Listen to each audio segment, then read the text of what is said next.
Tanghali noon at maaliwalas ang panahon. October 12, 1989. Sa airport ng Porto Alegre na matatagpuan sa Brazil ay may biglang nahagip sa radar na isang papalapit o maglalanding na misteryosong eroplano. Makailang ulit na sinubukang makipag-communicate ng control tower sa naturang eroplano, subalit wala itong response. Makailang beses din nagpaikot-ikot ang eroplano sa ere bago ito tuluyang lumapag sa airport. Dahil sa misteryoso at delikadong sitwasyon ay agarang tumawag ang control tower ng response team papunta sa lokasyon.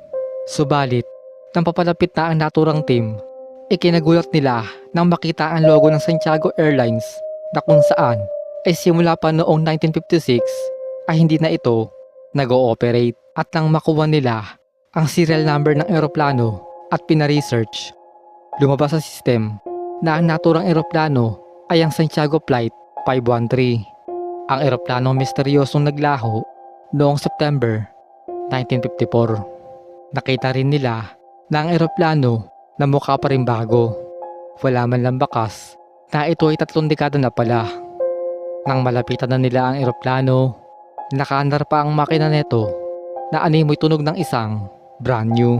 Iniyatang na nila ang hagdanan at inaabangan ang mga bababa, subalit wala silang nakitang bumababa dito.